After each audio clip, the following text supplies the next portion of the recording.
নির্দেশ প্রদান করা হলো। দফা ৩ অনুযায়ী মহামান্য রাষ্ট্রপতি জনাব মোহাম্মদ শাহাবুদ্দিন তার স্বাক্ষরযুক্ত পদত্যাগপত্র আজ ২৪শে জুলাই ২০২৬ ৯ শ্রাবণ ১৪৩৩ তারিখে রোজ শুক্রবার অপরাহ্ন ৫টা ১ মিনিটে আমার নিকট পদত্যাগপত্র দাখিল করেছেন। ফলশ্রুতিতে সংবিধানের ৫৪ অনুচ্ছেদ অনুযায়ী আমি রাষ্ট্রপতির দায়িত্ব গ্রহণ করেছি। পদত্যাগপত্রটি আমি গ্রহণ করেছি এবং জাতীয় সংসদ সচিবালয়ের রেকর্ডে সংরক্ষণ এবং প্রয়োজনীয় প্রশাসনিক কার্যক্রম গ্রহণের জন্য নির্দেশ প্রদান করা হলো।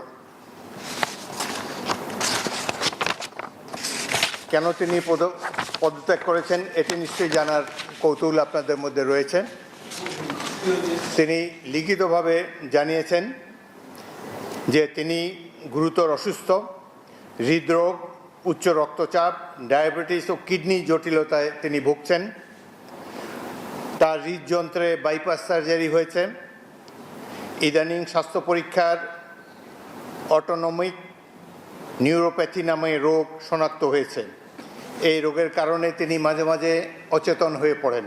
ফ্যালকন অ্যালুমিনিয়াম মাল্টিলেয়ার অ্যানোডাইজ হওয়ায় সম্পূর্ণ স্ক্র্যাচ প্রুফ। Falcon aluminium. এসব রোগের প্রাদুর্ভাবে এবং শারীরিক ও মানসিক অসমর্থতার কারণে রাষ্ট্রপতির মতো গুরুত্বপূর্ণ সাংবিধানিক পদের দায়িত্ব পালন করা তার পক্ষে সম্ভব হচ্ছে না। তার দীর্ঘমেয়াদী চিকিৎসার প্রয়োজন। এই কারণেই তিনি স্বাস্থ্যগত কারণে পদত্যাগ করেছেন এবং বাংলাদেশ জাতীয় সংসদের স্পিকার হিসাবে এই পদত্যাগপত্র আমি গ্রহণ করেছি। সংবিধানে ইতিমধ্যে আপনারা জানেন যেদিন আমি স্পিকার হিসাবে শপথ নিয়েছি সেই দিনই ভারপ্রাপ্ত রাষ্ট্রপতি হিসাবেও শপথ নিয়েছি যদি প্রয়োজন হয়। একইভাবে আমাদের ডেপুটি স্পিকার সাহেব তিনিও যখন ডেপুটি স্পিকার হিসেবে শপথ নেন শপথের অংশে বর্ণিত থাকে যখন বলা হবে কোনো কারণে যখন স্পিকারের চেয়ার শূন্য থাকবে তখন ডেপুটি স্পিকারের পদের দায়িত্ব পালন করবেন।